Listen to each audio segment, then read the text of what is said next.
네, 말씀은 마가복음 20단이고요.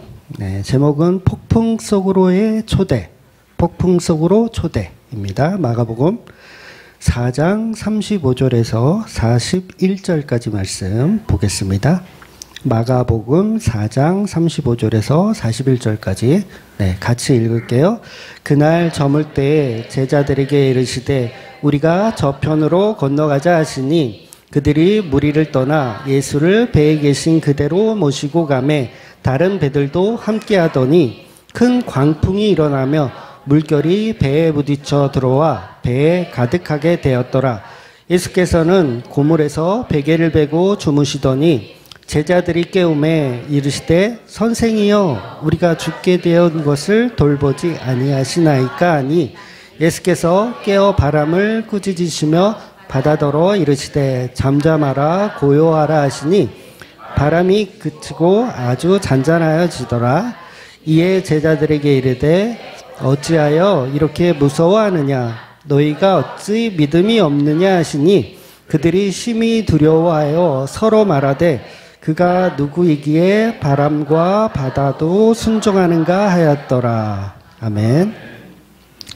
네, 지난주 우리는 하나님 나라는 나의 믿음으로 가는 것이 아니라 그 믿음은 성령 하나님이 주시는 것이기 때문에 하나님 나라는 하나님이 만들어 가시는 거예요. 그래서 그 믿음을 받은 성도들은 그 믿음이 나의 믿음이 아니기 때문에 순종되어지는 것인데 겨자씨만한 믿음으로 순종되어지는 게 우리의 믿음이 아니라 성령님이 주시는 믿음이었다는 걸 우리가 봤습니다. 그래서 순종이란 말을 우리 기독교는 참 많이 쓰죠.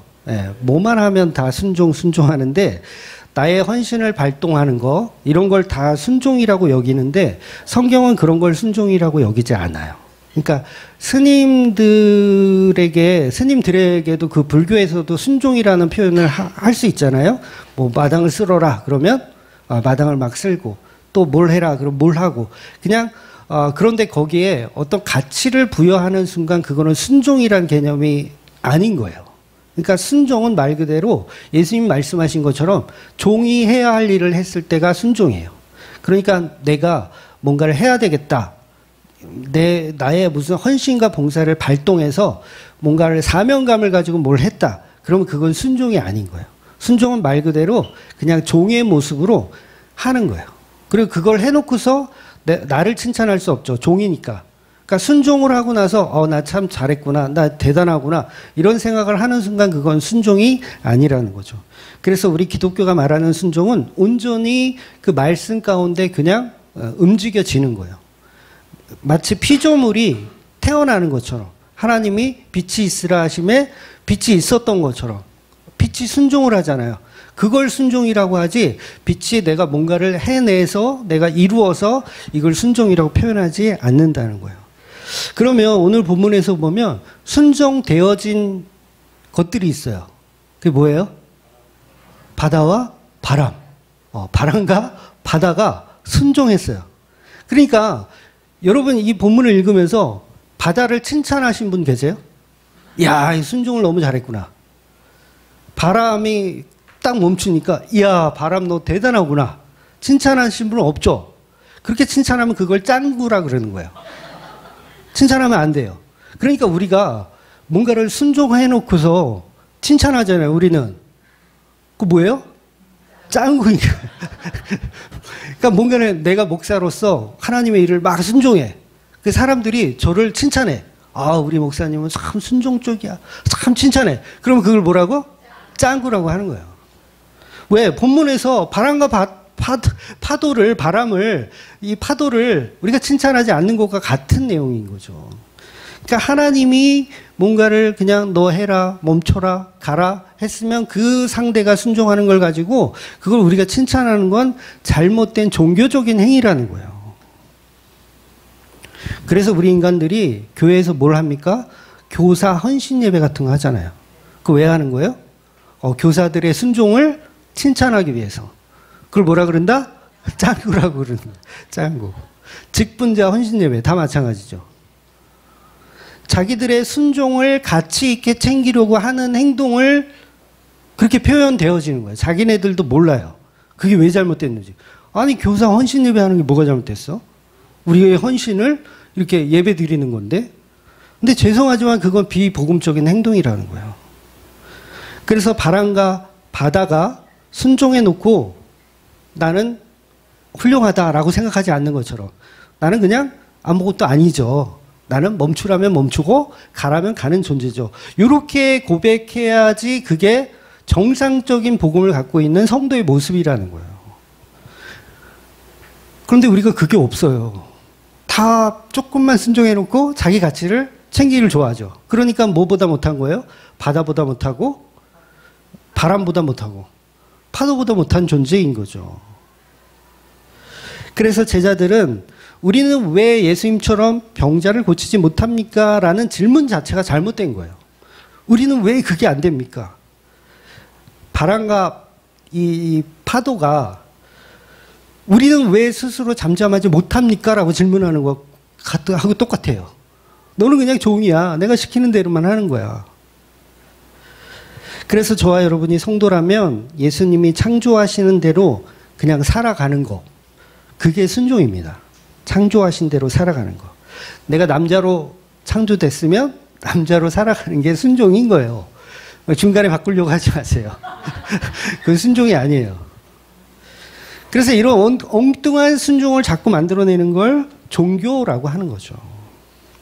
그래서 오늘 본문에서 바람과 바다도 예수님의 말씀에 순종하는 것처럼 말씀 따라 그냥 살아가는 것이 피조된 성도들의 삶입니다. 그래서 성도의 가장 큰 순종은 예수님과 함께 하는 거예요. 네, 가장 큰 순종. 예수님과 함께 멍에를 같이 매는 거. 이게 다른 말로 하면 뭐예요? 예수님과 함께 십자가에 죽는 거. 그래서 오늘 본문을 보면 그냥 넘어갈 만한 문장이 하나가 등장을 해요. 근데 저는 이게 제 눈에는 굉장히 거슬리더라고요. 뭐냐면 다른 배들이 등장한다는 거예요. 다른 배들이. 그러니까 예수님이 타고 가신 배 말고 다른 배가 오늘 본문에 있다고 표현해요. 36절에 보면 다른 배들도 함께 하더니 라고 되어 있어요. 도대체 이 배는 뭘까? 제가 답답하겠어요? 안 답답하겠어요? 뭐 주석을 찾아봐도 이런 내용은 없으니까 도대체 이 배는 뭔데 예수님을 따라갔을까? 근데 결국은 성경 전체의 흐름을 보면 이 예수님을 따라갔던 이 다른 배들은 뭐냐면요. 자기 열심을 가지고 쫓아가는 배를 의미하는 거예요.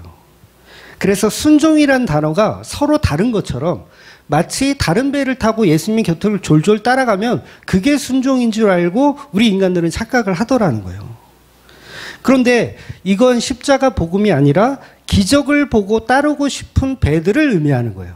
기적을 보고 따르고 싶은 배들. 그래서 이걸 본문의 그 말씀을요. 마태복음으로 보면 마태복음에는 뭔가 좀 단서가 하나 나와요. 그게 뭐냐면 서기관이 등장합니다. 그러니까 서기관이 등장해서 예수님께 이렇게 고백하는 거예요.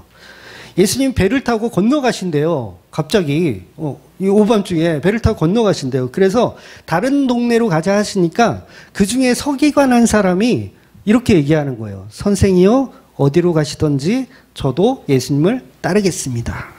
이렇게 고백하는 거예요. 마치 순종하는 것 같지 않아요? 순종하려고 하는구나. 즉 예수님이 제자들을 강제로 데리고 가려고 하는 거잖아요. 지금 배 타고 건너편으로 가려고 바다 한가운데로 가시려고 하는 거예요. 그래서 그걸 지금 제자들은 순종하고 있는 거고 왜냐하면 창조주의 말을 듣고 피조물은 그냥 움직이는 거니까 제자들은 반강제적 거의 강제적으로 지금 바다 한가운데로 끌려가는 거예요. 그런데 그걸 본 어떤 서기관이 저도 함께 가겠습니다라고 자기의 순종을 발동시킨 거예요. 그래서 예수님이 그 헌신적으로 따르겠다는 그 서기관의 말을 듣고 칭찬을 해줘야 되잖아요. 아닌가요? 정황상 보면 칭찬을 해줘야 되는 게 맞아요. 나를 따르려고? 나 지금 너 어딜 가는지 너 모르잖아. 사실 내가 폭풍 속으로 지금 들어가려고 그러는데 서기관이 지금 나를 따르겠다는 거예요. 그럼 칭찬해줘야 돼요? 안 해줘야 돼요? 칭찬을 해줘야 되죠. 근데 예수님은 마태복음 8장 20절에 이렇게 말씀하세요. 예수께서 이르시되 여우도 굴이 있고 공중의 새도 거처가 있을 때 인자는 머리 둘 곳이 없다. 이렇게 말씀하시는 거예요. 무슨 얘기예요? 따라오지 마라, 개고생한다. 이 얘기를 하는 거예요. 따라오지 마라, 개고생한다. 그리고 내가 가는 곳은 누추한 곳이고 머리 둘 곳도 없다. 실제로 예수님은 배 선미에서 머리를 베고 주무시잖아요. 베개도 아니에요. 그건 아주 불편하게 주무시는 거예요. 편안하게 잠을 잘 수도 없는 곳이다. 그런데 너가 거기 따라오겠다고? 너는 따라오지 마. 그 말을 하시는 거예요. 실제로 예수님이 가시는 배는 어디로 가요? 폭풍 속으로 들어가는 거예요. 내가 가는 곳은 폭풍이 몰아치는 바다 한가운데인데 너의 열심을 가지고 네가 만든 순종을 가지고 나를 따라오면 너는 반드시 실패한다. 그러니까 따라오지 마. 이 얘기를 하는 거예요. 어차피 너는 감당하지 못하고 중간에 돌아갈 것이다. 이 말씀을 하는 거죠. 그런데요, 또 놀라운 이야기가 하나 더 있어요. 상대적으로 지금 서기관은 예수님 따라가겠습니다. 그랬더니 오지 마라. 이렇게 하시는데 그 중에 제자 한 명이 저는 못 가겠습니다. 하는 거예요. 너 왜 못 가는데? 그랬더니 저희 아버지가 돌아가셔서 장례를 치르고 나중에 뭐 합류하든가 뭐 그러겠습니다. 이러는 거예요. 그러면 이 서기관한테는 분명히 그래 나 따라오면 개고생하니까 너는 따라오지 말라고 얘기했으면 제자도 똑같은 시간대에 그 질문을 했어요. 나는 아버지가 돌아가셔서 장례를 치르고 오겠습니다. 그랬으면 당연히 예수님은 그래? 어쩌다 그렇게 되셨대. 그러면 장례 잘 치르고 있어. 내가 저기 거라사 잠깐 갔다가 다시 돌아오는 길에 들릴게.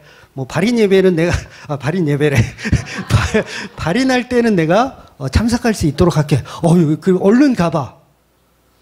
이렇게 해야 맞죠? 아닙니까? 제가 정황 설명이 지금 이상한가요? 이렇게 해야 맞아요. 그런데 예수님은 그 제자에게 뭐라고 얘기하시냐면 죽은 자는 죽은 자들이 알아서 하게 냅두고 너는 지금 내 배를 타고 따라와라. 이렇게 말씀하시는 거야. 서기관은 오지 말라고 해놓고 제자는 지금 꼭 가야 하는 상황인데 지금 아버지가 돌아가셨는데 가지 말라고 하는 거예요. 너무 웃기지 않아요? 이 예수님의 말씀과 태도와 이 정황이. 그래서 여러분 하나님 나라는요 인간 쪽에서 결정되어지는 게 아니에요. 하나님 나라를 데려가고 싶은 건 예수님 마음이에요. 제자는 가기 싫다고 해도 억지로 가게 하세요. 지금 장례를 치러러 가야 되는데 가지 말라고 하는 거예요. 서기관은 따라오겠다고 하는데도 와봐야 개고생하니까 따라오지 마라. 이렇게 얘기하는 거예요. 지금도 똑같습니다. 현대 시대에도 천국 가겠다는 교인들은요, 예수님이 따라오지 마라. 이렇게 말씀하세요. 나 천국 가고 싶어요. 여러분 다 그런 마음이 있었잖아요. 저 예수님이 어디를 가든 저도 따라가겠습니다. 저 천국 가고 싶어요. 그랬더니 예수님이 따라오지 말래요. 그런데 저는 집안일도 해야 되고요. 아버지도 돌아가셨고요. 지금 방 청소도 해야 되고요. 할 일이 많아요. 근데 예수님이 어떻게 하신다고요? 당장 버리고 나를 따라라. 이렇게 말씀하셨다는 거예요. 그래서 이걸 교리적으로 얘기하면 제한적 구속, 무조건적 선택, 불가항력적 은혜라고 표현하는 거예요. 그러니까 이 작은 에피소드에 기독교 교리가 사실은 다 들어있는 거예요. 누구는 유기하고 누구는 선택할 건지 누구 마음이다? 예수님 마음, 하나님 마음이라는 거예요. 여러분 이 메시지가 놀랍게 들리셔야 돼요. 그러니까 여러분과 평생 함께 하겠습니다. 고백하는 교인들, 그러니까 예수님과 평생 함께 하겠습니다라고 고백하는 교인들 지금 육지에다 다 버리고 오신 거예요. 다 버리고 오셨어요. 성도는 세상의 육지를 떠나오는 자들이에요. 어떻게? 반강제적으로. 어떻게든 예수님이 탄 배에 태우시는 겁니다. 그래서 누가복음으로 보면요, 이 같은 본문에 이런 이야기가 또 들어있어요. 우리가 잘 아는 누가 내 형제냐, 누가 내 이웃이냐, 그런 메시지가 같이 붙어 있어요. 결국 누가 가족이 될 것인지는 예수님이 정하는 거예요. 누가 내 배에 태울 건지 예수님이 정하신다는 거예요. 그래서 우리가 태어날 때 육적인 가족도 우리가 정할 수 없잖아요. 여러분 정해서 태어나십니까? 정할 수가 없어요. 그러면 영적인 가족도 우리가 사실은 정할 수가 없는 거예요. 예수님이 다 정해 가시는 거예요. 그래서 성도는 세상 일을 하는 자가 아니고 장례식을 하는 자가 아니라 그걸 놔두고 예수님을 따르는 자들이에요. 누구의 의지로? 예수님의 의지로, 하나님의 열심으로 따르는 자들. 그래서 예수님과 함께 거하는 것도 내 믿음이 아니라 오직 예수님의 믿음으로 만들어 간다는 거예요. 나는 지금 돌아가신 아버지를 생각하고 마음은 장례식장에 가 있지만 그래도 예수님의 믿음으로 배에 올라타고 끌려가는 거예요. 이 제자가 지금 마음은 아버지한테 있겠죠, 당연히. 아무리 예수님이 죽은 자는 죽은 자들이 알아서 하게 냅둬라 했을 때도 그거를 막 이렇게 깊이 깨닫고 이렇게 따라온 건 아닐 거 아니에요. 배 타고 가는 내내 내가 장례식 가야 되는 거 아닌가? 내가 아무리 스승이지만 도가 지나신 것 같은데 이렇게 생각 안 하셨을까요? 분명히 그런 생각을 했을 거예요. 그래도 어때요? 이 제자는 순종되어지는 거예요. 그래서 뭐가 된 거예요? 바다가 된 거고 파도가 된 거고 바람이 된 거예요. 이 제자가. 그래서 저와 여러분은 오늘 예수라는 배에 올라탄 겁니다. 예수라는 배에 올라탔어요. 그것은 기적을 보고 따르는 게 아니죠. 제가 기적을 보였나요? 아무런 기적도 안 보였는데 이 더운 이 시간에 복을 준다고 한 적도 없어요. 그렇죠? 우리 교회는 특히 복 받을 생각을 하지를 말아라요. 근데 왜 오셨어요? 예수님이 계신 곳 말씀을 듣기 위해서 오신 거잖아요. 그래서 여러분 하나님 나라는 예수님과 함께 사는 것입니다. 그 하나님 나라를 누굴 태울지 예수님이 다 결정하시고 예수님은 그분을 그 성도를 태우고 가기를 원하고 계세요. 그래서 예수님이라는 어떤 기적을 보고 따르는 자들은 전부 가짜 신앙인인 거예요. 자기 열심으로 따르는 거. 그러니까 만사형통의 어떤 비전을 꿈꾸고 그 어떤 소망을 가지고 뭐 천국에서 예수님과 함께하면 막 떵떵거리고 살겠다. 그런 얄팍한 상수를 가지고 계신 분들은 사실 예수님이 버리고 갑니다. 서기관이죠. 버리고. 서기관이 왜 예수님 따라가려고 하겠어요? 그 능력과 그걸 내가 옆에서 체험하고 나도 그 자리를 차지하겠다. 그런데 예수님은 버리고 가는 거예요. 육지에다 놔두고 가는 거예요. 그래서 예수님과 함께 한다는 것은 예수님이 계신 환경과 전혀 상관없이 또 오늘 본문에서 나오는 것처럼 이제 폭풍 속으로 이제 들어가고 있는 거예요. 이거를 이제 예수님이 지금 제자들을 뒤통수를 치고 있는 거죠. 제가 늘 말씀드리지만 예수님이 계신 곳이 본문에서처럼 폭풍이 몰아치는 바다 한가운데일지라도 그곳이 어디입니까? 네, 천국이에요. 이 역설을 잘 이해하셔야 돼요. 예수님이 함께 계시는 곳이 비록 한 모금의 물도 마실 수 없는 사막 한가운데 광야일지라도 거기에 예수님이 계시면 그 환경과 상관없이 우리는 하나님 나라를 사는 겁니다. 저와 여러분이 이 땅에 살아가면서 얼마나 많은 나쁜 일들이 있어요. 제자들은 지금 이 폭풍 보통 폭풍이 아니에요. 광풍이라고 표현하는데 미친 거예요. 이건 이 파도가 미친 파도라는 뜻이에요. 광풍이 몰아치는 거예요. 본문에서 아버지가 돌아가신 제자 얼마나 절망한 상태일까요? 네, 굉장히 절망한 상태예요. 마지막 인사도 못했어요. 근데 지금 바다 한가운데로 끌려가고 있어요. 그래서 상대적으로 본문에서 예수님이 타신 배 말고 이제 다른 배들이 있었잖아요. 더 이상 그 배는 언급이 없어요. 어떻게 됐는지 성경에서 나오지 않아요. 제가 봤을 때는 정황상 날씨가 점점 안 좋아지니까 어느 정도 따라오다가 돌아간 것 같아요. 다시 돌아간 것 같아요. 그런데 제자들이 탄 배는 역시 돌아가야 되는데 예수님 주무시고 계시단 말이에요. 주무시고 계시니까 고민을 한 거지. 야, 이거 돌아가야 되는데. 야, 그래도 예수님이 가자고 했는데, 야, 가야지. 그래도 우리가 실력자들 아니야. 어부. 배 모는 거는 좀 일가견이 있으니까 실력자들 아니야. 예수님 주무시니까 우리가 한번 해보자. 이렇게 해서 가고 있는 거예요. 자기 실력으로 이겨내려고 고군분투를 하고 있는 거죠. 그런데 갈수록 파도는 거세지고 미친 파도, 이런 파도는 본 적이 없는 파도. 어부들의 판단으로도 아차 싶은 거죠. 아, 이게 아니구나.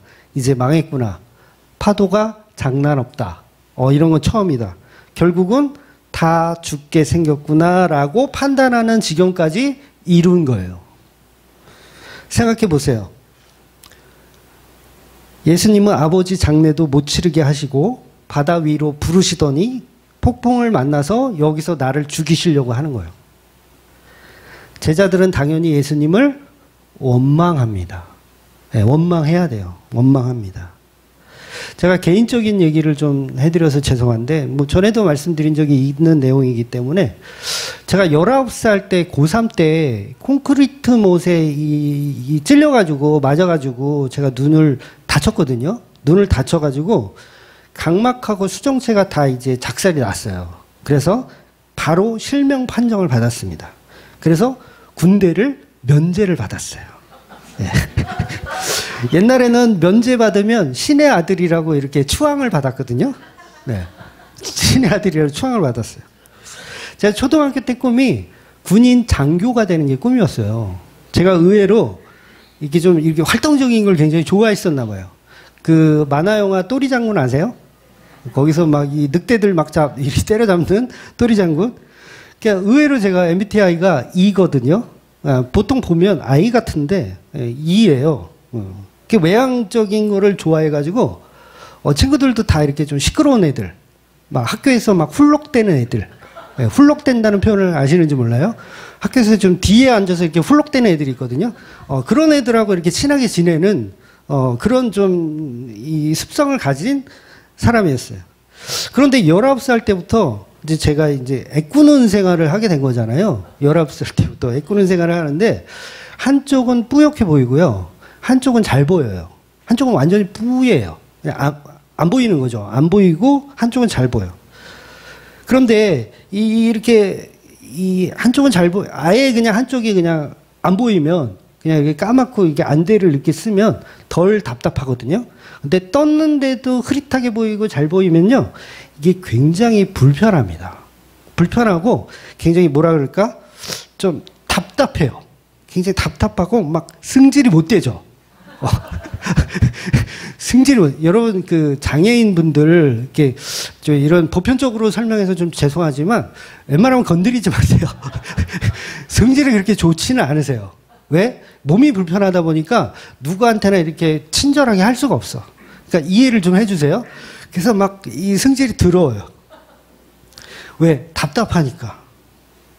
그런데 이 문제가 뭐냐면 눈동자가 시력이 없잖아요. 그러면 이게 사물에 반응을 하지 못하게 돼요. 뭔가 이렇게 움직이면 그걸 이렇게 보고 이렇게 반응을 해야 되는데 반응을 안 해요. 그러니까 다친 눈에 시력이 없으니까 좋은 눈은 열심히 사물을 바라보고 이렇게 가는데 이쪽은 이성향이야. 외향적이야. 보고 막 따라가. 근데 얘는 시무룩해. 늘 항상 보이는 게 없으니까 시무룩해. 결국 어떻게 돼요?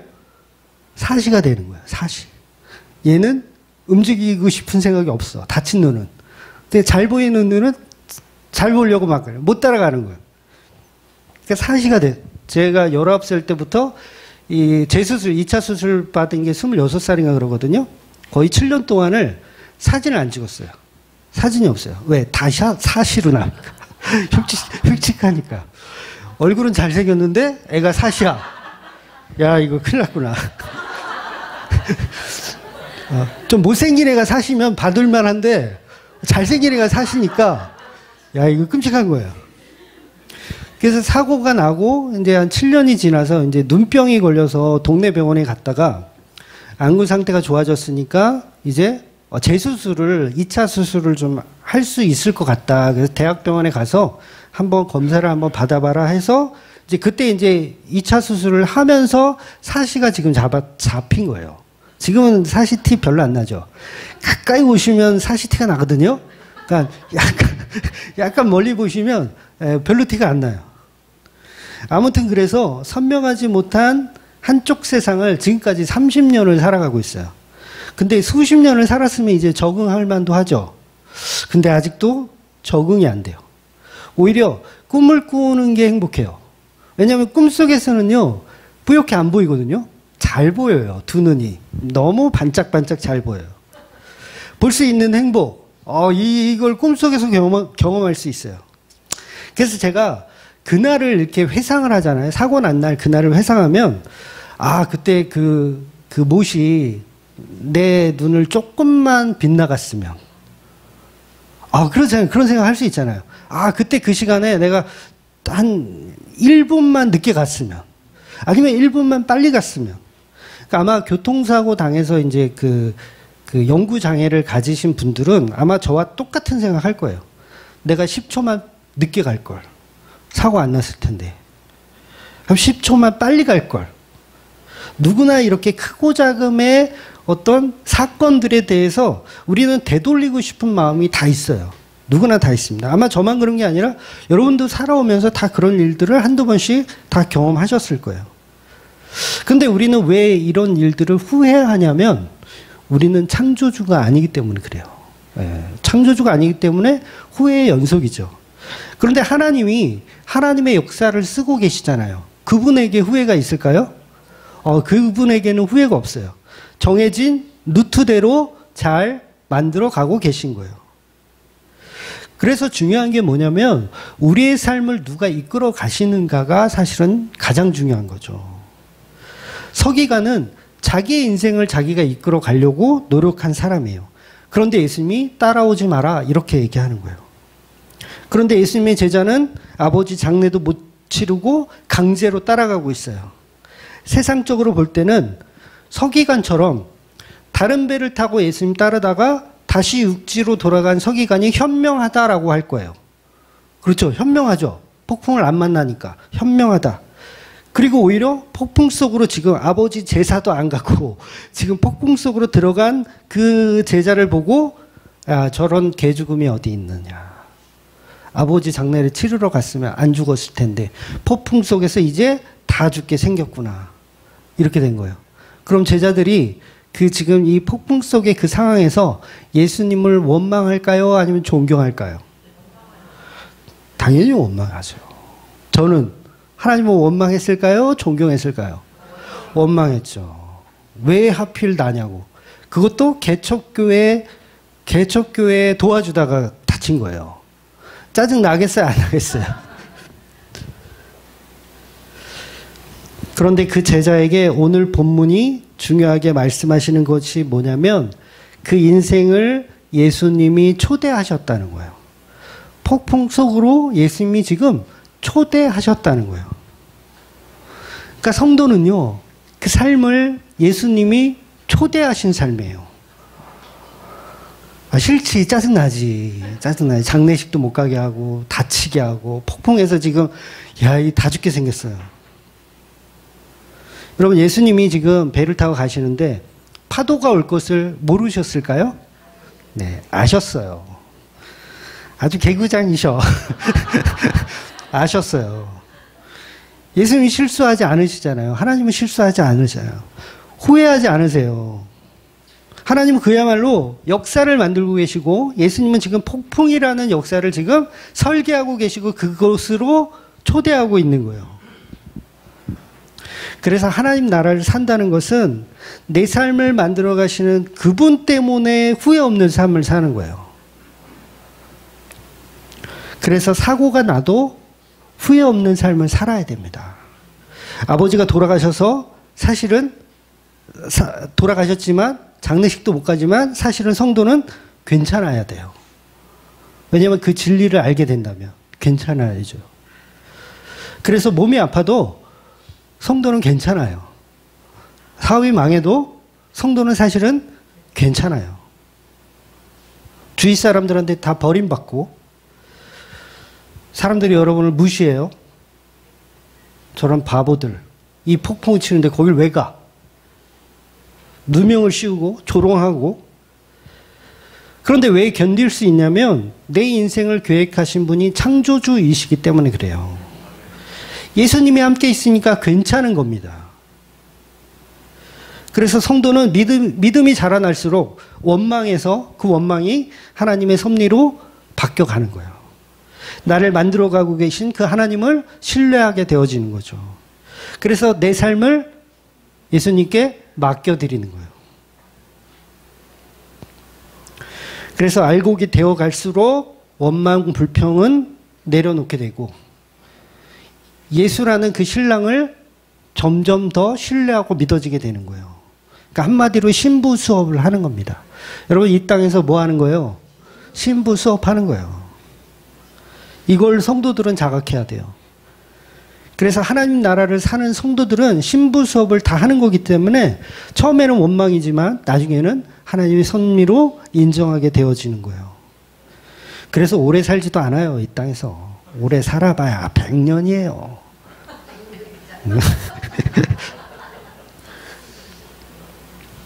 본문에서 예수님과 함께 배를 타고 있는 제자들은 겉보기에는 다 죽게 생겼지만 사실은 이들이야말로 정말 선택받은 하나님의 천국을 사는 사람들이잖아요. 이게 역설적으로 보여주는 거예요. 그래서 비밀이고 이걸 선상수훈이라고 얘기하는 거예요. 세상의 잣대로는 도저히 알아볼 수 없는 거. 그래서 오늘 본문에 제자들은 바다 한가운데 지금 폭풍이 몰아치니까 다 죽게 생겼다고 예수님이 깨우기 시작하는 거예요. 그런데 이 깨움은요, 잘 이해하셔야 돼요. 이 깨움은 예수님 구해주세요, 도와주세요, 살려주세요, 이 외침이 아니에요. 잘 이해하셔야 돼요. 살려주세요, 도와주세요가 아니에요. 이건 원망하고 있는 겁니다. 원망이에요. 당신 때문에 지금 다 죽게 생겼다. 이 얘기를 하는 거예요. 도와달라는 게 아니에요. 도움의 소리가 아니에요. 이게 도움의 소리라면 나중에 파도를 잠잠하게 하신 그 예수를 보고 놀라면 안 돼요. 왜냐하면 이들은 이렇게 살 수 있을 거라는 생각을 지금 못 해요. 다 죽게 생겼구나. 죽었구나. 그럼 누구를 원망해야 돼요? 예수를 원망해야죠. 살려달라가 아니에요. 살려줄 수 있을 능력이 있다고 믿지도 않아요. 어떻게 파도를 어떻게 예수가 그걸 할 수가 있어. 어부인 우리도 못하는데 예수님 무슨 병 고치는 거는 할 수 있겠지만 지금 바다에서 이 파도를 잠잠하게 하는 건 이건 불가능하잖아요. 그러니까 이건 도와달라는 액션이 아니고 원망의 액션이에요. 지금 상황이 지금 다 죽게 생겼는데 너는 지금 잠이 와? 이거예요. 잠이 와? 그러니까 우리가 이런 인생을 살고 있다니까요. 지금 내가 다 죽게 생겼는데 예수 당신은 잠이 와?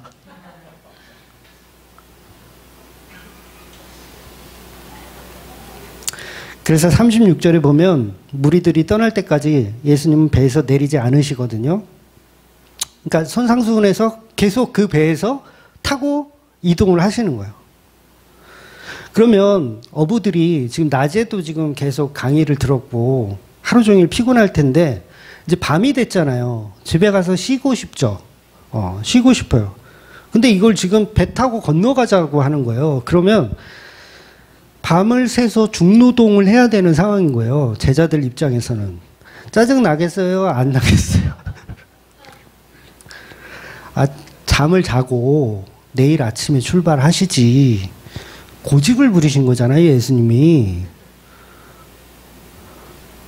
짜증 더 나겠어요? 안 나겠어요? 날씨도 우중충한데 그냥 쉬고 내일 가시지. 예수님 고집 부리셔가지고 지금 배를 타고 우리를 폭풍 한가운데로 집어넣은 그 예수를 보고 지금 짜증이 지금 장난 아니게 지금 난 거예요. 그러니까 저와 여러분도 사건 사고 나면 짜증 내잖아요. 저도 애꾸는 데 가지고요 얼마나 짜증 많이 내는지 몰라요. 저는 원래 그 야구를 되게 좋아했거든요. 야구 공을 받을 수가 없어요. 네? 여러분 한쪽 눈이 없잖아요. 야구 공을 받을 수가 없습니다. 치는 것도 힘들어요. 치는 것도 힘들어. 그러니까 뭐예요? 19살인데 모든 게 다 끝장난 것 같은. 짜증 나겠어요? 안 나겠어요? 이거를 경험해봐야 될 텐데. 그래서 본문에 보면 예수님을 깨우는 표현을요, 이 마가는 되게 독특한 방법을 사용했어요. 그러니까 다른 그 이야기에서는, 다른 복음서에서는 이제 주여라는 표현을 하거든요. 예를 들면, 지금 장례식 가야 되니까 내가 못 가겠습니다 했을 때 예수님한테 주여라고 표현해요. 주여, 저희 아버지가 돌아가셔서 이제 제가 장례를 치르겠습니다. 그랬더니 못 가게 했잖아요. 지금 깨울 때는 어떻게 깨우는지 아세요? 선생이요! 이렇게 깨우는 거예요. 원망이에요? 아니에요? 원망이죠. 짜증 확실하게 난 거예요. 선생이요. 지금 우리 다 죽게 생겼는데 너무 곱게 썼어. 사실은 이게 적나라하게 쓰면, 야, 이씨. 지금 당신 때문에 지금 우리 다 죽게 생겼다고. 장례식도 못 가게 하고 이게 무슨 짓이냐고. 주여고 나발이고 씨 호칭이 지금 바뀌었다니까요. 그래서 마가는요, 더 적나라하고 디테일하게 쓴 거예요. 그래서 광풍이 일며 물결이 바다를, 이게 바닷물이 지금 배에 부딪혀서 배 위로 바닷물이 지금 가득 찼다고 표현해요. 가득 찼어요. 가득 찼으면 뭐예요? 이거 거의 침몰이에요. 침몰. 가득 찼어요. 그냥 조금 차기 시작했다가 아니에요. 가득 찼다라고 마가는 정확하게 표현하고 있어요. 가득 찼다. 그때까지 예수님 뭐 하세요? 고물에 베개를 삼아 주무시고 계시는 거예요. 아니, 바닷물이 예수님의 얼굴을 막 때렸을 텐데, 이거 어떻게 주무실 수가 있지? 그러니까 예수님 뭐예요? 평안하다는 표현을 하는 거예요. 평안하다. 광풍이 불어도 평안하다. 그러니까 지금 하나님 나라를 살고 있는 유일한 분이 누구예요? 예수님인 거예요. 제자들은 하나님 나라를 안 살고 있다고 느끼는 거고, 예수님만 하나님 나라를 살고 있다고 자각하고 계신 거예요.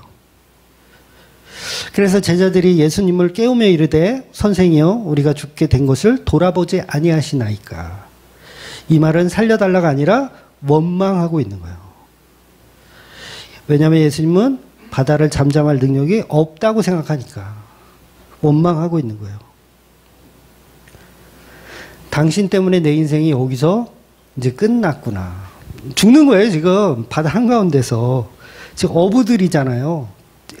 모르겠어요? 이게 지금 어떤 파도인지? 이건 죽는 파도예요. 욕을 하고 있는 거예요, 지금. 우리 인생도 마찬가지죠. 욕을 하잖아요. 뭔가 조금 사건, 사고가 발생되면 욕을 해. 보통 교회들이나 종교들은 사건, 사고를 막아주죠. 피하게 해주고, 막아주고. 생겨도 어때요? 기도하면 해결해 주시고. 사업이 막 잘 안 돼. 그럼 종교에서는 거기 가서 기도하면 사업 잘 되게 해줘요, 안 해줘요? 해주잖아요. 근데 예수님 배는 없어요. 원망만 지금 가득한 배예요. 그래서 여러분 다시 한번 말씀드리지만 본문의 상황을 잘 보면 절대로 제자들은 예수님을 의지하고 도움을 요청하며 깨우는 게 아니에요. 의지해서 왔다면 예수님이 오히려 제자들을 칭찬해 줘야 돼요. 잘 이해하셔야 돼요. 제자를 예수님이 칭찬해 줘야 돼요. 아니, 왜 이렇게 늦게 깨웠어? 진짜 깨우지. 아니, 벌써 물이 가득 찼네? 이때까지 왜 안 깨운 거야? 빨리 깨우지. 어리석게 너희들 힘으로 해결하려고 그래서 나를 빨리 깨우지. 이러지 않으셨다고요. 잘 이해하셔야 돼요. 요게 가짜 복음이에요. 여러분, 교회들이 어떻게 가르칩니까? 사건, 사고가 발생되면 어떻게 하라 그래요? 기도하지. 뭐 했어? 나를 깨우지. 하늘 보좌를 흔들어서 너의 문제를 해결할 수 있는 나의 이 능력을 쓰지. 왜 늦게 깨웠어? 오늘날 교회들이 다 그렇게 가르쳐요. 나쁜 일이 생기면 새벽마다 부르짖어라. 예수님 깨워라. 철야 예배 드리면서 예수님 깨워라. 멍청하게 너희 가정의 문제를 너희 스스로 해결하려고 하지 말고 누구를 깨워라? 예수님을 깨워라. 그러면 그렇게 깨우면 예수님이 칭찬해 주죠. 잘 깨웠네. 그래, 내가 이제는 해결해 줄게. 이런 내용은 성경 어디에도 없어요. 기도할 수 있는데 왜 걱정하십니까? 아싸! 그러면서 다 기도해서 문제를 해결하려고 그러는데 성경은 그런 얘기가 없다고요. 오히려 깨웠다고 뭐라고 하세요? 이런 믿음이 없는 것들아, 왜 나를 깨우고 지랄이야? 제가 없는 얘기 지어내는 거 아니잖아요. 예수님 오히려 책망을 하세요. 이 믿음이 없는 것들아. 오히려 깨웠다고 화를 내시는 거예요, 예수님은. 왜 새벽에 와서 부르짖었냐? 왜 철학기도 와서 부르짖었냐? 이런 믿음이 없는 것들아. 어찌하여 두려워 떠느냐? 파도 보고 왜 쫄아 있어? 너희들의 인생에 사건 사고 가지고 왜 쫄아 있어? 이런 믿음이 없는 것들아. 전혀 다른 내용이죠.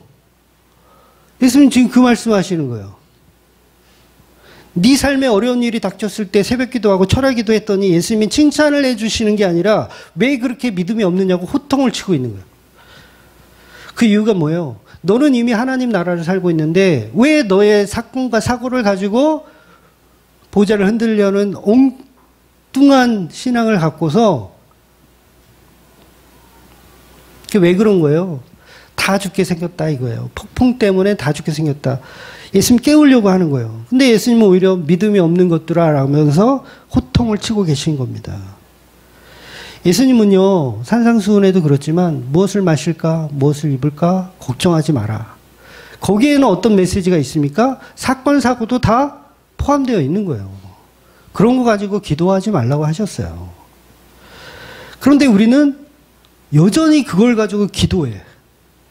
그런데 그 기도를요, 한꺼풀 딱 벗겨보면요, 여러분 그게 기도가 아니고요, 원망입니다. 원망이에요. 왜 나 폭풍 만나겠어요? 왜 사건 사고 이루어지게 했어요? 왜 나 사업 망하게 했어요?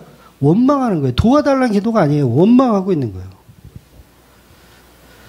명확하게 예수님은 기도하지 마라 이러고 있는 거예요. 나를 깨우지 마라.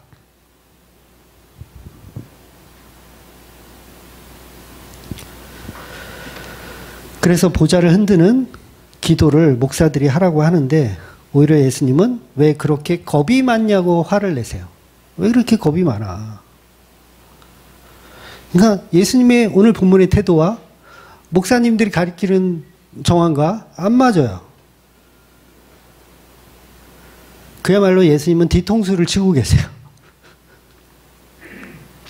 즉 예수님의 말씀은 너희들은 나와 함께 배에 있기 때문에 어떠한 환경에도 두려워할 필요가 없었다라는 얘기를 하는 거예요. 한마디로 야 얘들아 죽기밖에 더 하겠니? 폭풍에서 죽기밖에 더 하겠니? 예수님과 함께 죽으면 영광이죠. 대답이 무한한 영광이잖아요. 그러니 제자들이 아직 믿음이 하나도 없는 게 본문에서 발각되어지는 거예요. 자기의 문제를 놓고 기도했던 거, 그 자체가 믿음이 없는 거예요. 그러니까 우리가 조금만 그 가시가 손가락 발가락이 박혀도 교회 가서 기도하잖아요. 뭐 아니었던 것처럼 별의별 문제를 다 놓고 응? 기도하잖아요. 그런데 그런 환경에 이 쫄아있는 제자들을 예수님은 호통을 치신다고요. 내 문제를 가지고 이것 좀 해주세요, 해결해 주세요 그러고 있는데 예수님은 야, 이 겁 많은 녀석들아.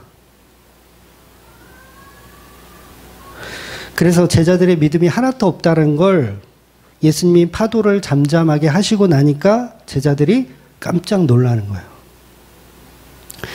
예상했던 일이면 놀라지 말았어야 되거든요. 근데 예상을 못한 거예요. 그러니까 예상을 못했기 때문에 살려달라는 외침을 했던 거예요. 원망의 외침을 했던 거예요. 만약에 제자 중에 예수님이 정말 하나님이었다, 그분이 창조주였다라고 생각하면 두려워 떨 일이 있습니까? 두려워 떨 일이 없어요. 아무리 파도가 치고 뭐 아무리 광풍이 일어도요. 예수님이 창조주라는 걸 알면 그분 옆에 내가 있고 그분의 초대로 내가 이 배에 타고 있다라면 광풍이 불어도 우리는 아랑곳하지 않아야 정상인 거예요. 그러니까 저와 여러분의 인생이 예수님이 초대한 인생, 예수님 만들어가는 인생을 살고 계시다면 아무리 어렵고 힘든 일이 생기더라도 견딜만 한 거예요. 그런 데서 믿음이 다 뽀록이 나는 거야. 제자들은 지금 다 뽀록이 났어요. 진짜 성도는요, 그래서 하나님의 계획을 믿습니다. 죽은 자가 아니고 산 자이기 때문에. 그래서 아까 그 말씀, 장례식장에 죽은 자는 죽은 자들이 알아서 해라. 이게 뭐예요? 산 자들이 아니에요. 땅은 산 자들이 아니에요. 배 위에 예수님과 함께 있는 자들이 산 자를 표현하는 거예요. 그러면 살아있는 자들은 죽은 자들과 똑같은 두려움을 가져서는 안 된다는 거죠. 그런데 우리가 조금만 두려움이 있잖아요. 그러면 다 팽개치고 원망하는 거예요. 그러니까 사건 사고 조금만 일어나면 예수고 뭐고 나발이고 없고, 교회에서도 막 조금만 무시당하면 예수고 나발이고 없고. 아마 제가 친척 장례식에 가지 말라 그러면 장례식 그거 중요해요. 그게 예배 드리러 오세요. 이러면 미친 목사라고 욕을 아마 할 거예요. 우리가 맨날 이러고 살아요. 그러니까 예수님한테 병이나 고쳐주세요. 오병이어나 기적이나 보여주세요. 출세시켜주세요. 이러면서 예수님의 멱살을 흔드는 거죠. 해달라고. 그러니까 계속 멱살 잡고 새벽 기도마다 철야 기도마다 멱살 잡고 이거 해달라 저거 해달라. 믿음이 하나도 없는 거예요. 믿음이 완전 초신자. 그들을 향해 예수님은 호통을 치고 계신 거예요. 왜 두려워하느냐. 너희는 겨자씨만한 믿음도 없다. 겨자씨만한 믿음도 없다. 그 겨자씨만한 믿음이 있다면 몰아치는 폭풍 속에서도 예수님과 함께라면 그 어디나 하늘나라이기 때문에 견딜 수 있어야 되죠. 그래서 예수님이 폭풍 속에서 잠을 자시는 것처럼 교수형을 내일 당할지도 모르는 베드로가 감옥에서 쿨쿨 자는 것처럼 옥에 갇힌 바울과 실라가 찬양하며 기도하는 것처럼 하나님 나라를 산다는 게 이런 거예요. 좀 살아보고 싶지 않으세요? 그 폭풍 가운데, 몰아치는 폭풍 가운데, 야, 너 올 테면 와봐라. 뭐 이런 삶을, 야, 근데 전부 그냥, 에이구, 다 죽게 생겼네, 쌍, 그러면서, 예수 믿어봐야 별게 없네. 창세기에 보면 예수님이 천지를 창조하시죠. 하나님이 천지를 창조하실 때 수면 위를 운행하신다는 표현이 있어요. 그러니까 창조주의 표현이죠. 그러면 이 내용을 지금 오늘 본문이 간접적으로 표현하고 있는 거예요. 파도를 만드신 분, 바람을 만드시는 분, 그분이 수면 위를 운행하고 계시다. 그러면 하나님의 형상대로 지음받은 성도가 그분과 함께 계시다면 우리는 오히려 그걸 즐겨야 되죠. 폭풍을 즐겨. 여러분 청룡열차 저는 딱 한 번 타봤어요. 6학년 때, 5학년 때구나. 자연농원에서 청룡열차를 한 번 타고 거의 사색이 돼서 이런 미친 거를 왜 타나. 그 이후로 한 번도 청룡열차를 타본 적이 없어요. 아마 지금 타면 잘 견딜 수 있을 것 같지만 타기 싫어요. 그런데 그걸 즐기는 사람들 많이 계시잖아요. 돈을 내고 타잖아요. 그거 왜 타요? 만약에 그거 타면 죽는다라고 했을 때 누가 타겠어요? 아무도 안 타죠. 근데 타. 왜 타? 절대 죽을 일이 없으니까 타는 거예요. 그러면 우리의 삶이 폭풍일지라도 절대 죽을 일이 없다 라고 믿는다면 우리의 삶을 걱정, 근심으로 살아내야 됩니까? 아니면 그냥 그걸 즐겨야 됩니까? 즐겨야 돼요. 사도 바울 보세요. 감옥에 갇히기도 하고 매를 수도 없이 맞고 40대에 감한 매를 5번이나 맞고 3번은 태장을 맞고 1번은 돌로 맞고 3번 파선하고 이주야를 표류를 했어요. 바다 위에서 표류를 하고 강도의 위험, 동족의 위험, 이방인의 위험, 시내의 위험, 광야의 위험, 바다의 위험, 거짓 형제들의 위험 그뿐입니까? 먹지 못하고 목마르고 춥고 배고픔을 여러 번 경험하면서 사도 바울은 예수라는 배를 타고 있어요. 폭풍 속을 계속 달리고 있는 거예요. 세상 사람들은 절대 이해할 수 없는 메시지. 그런데 성도라면 누구나 사도 바울과 같은 삶을 살게 마련이라는 거예요. 그럼에도 불구하고 내 인생은 폭풍일지라도 그 안에 계신 예수와 함께하는 것. 그래서 그 어디나 하늘나라의 삶을 살아야 되는 거죠. 그래서 구약에서 바다는 뭘 상징하는지 아세요? 저주를 상징해요. 그 저주 가운데로 제자들을 몰아가고 계세요. 여러분의 인생이 왜 이재룡 회장보다 불행한지 아세요? 저주 가운데 몰아가고 계신 거예요. 왜? 왜? 신부 수업 하려고. 신부 수업을 받지 않잖아요? 예수를 안 믿어요.